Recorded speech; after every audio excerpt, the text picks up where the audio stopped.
I want to move on the urgent need for the House to save our nation the embarrassment emanating from our missions abroad by evaluating the status of these missions and acting promptly.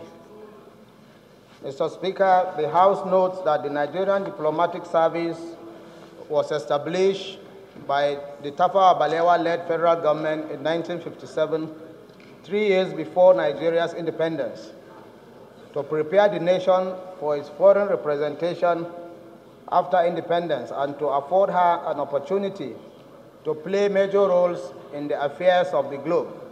It began as the External Affairs Division of the Prime Minister's Office and was under the supervision of a colonial official. Also note that one major rationale in seeking the establishment of diplomatic relations with other countries of the world was and still is the great importance government attaches to maintaining friendly relations with other independent countries of the world.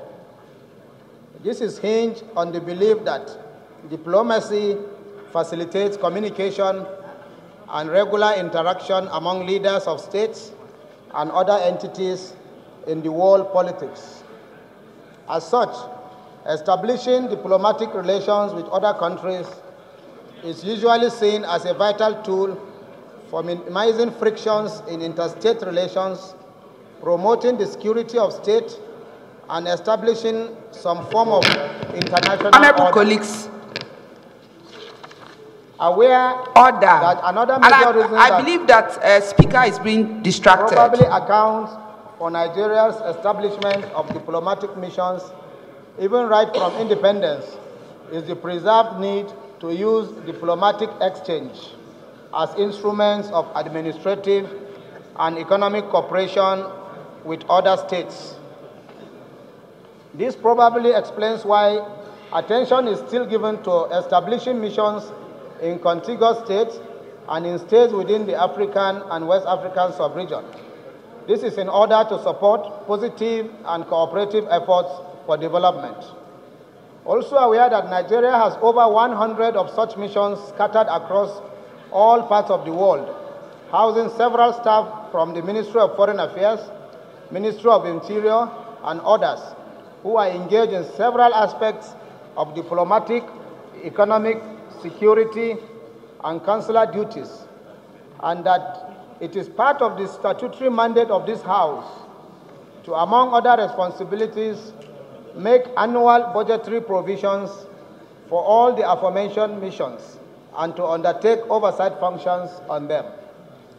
Observe that for some time now, the entire world has continued to witness several disturbing videos on both the social and traditional media portraying events in some Nigerian missions abroad, and even the ill treatment of Nigerians without a word from their missions. There was an alleged eviction of staff in DR Congo due to what we were told was the non-payment of recertification fee in respect of the property housing the Nigerian mission in that country. Another was the invasion of our mission in Dakar, Senegal, by a group of hoodlums.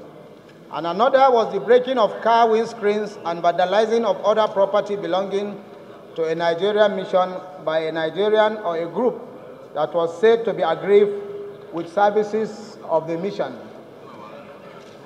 Further observe that many of the missions abroad operate from dilapidated buildings and rented properties with long unpaid rents, unpaid utility bills, poor and sometimes with no cash for the ambassador, high commissioner, to even fly the official flag of our country in their places of assignment. And worried about the above, in the face of the fact that so much funds are generated as revenue through visa and passport issuance, but none of this goes into the coffers of any of the missions. Concerned that the zero budgetary allocation for capital expenditure for over 100 missions abroad in the last few years may have taken quite a toll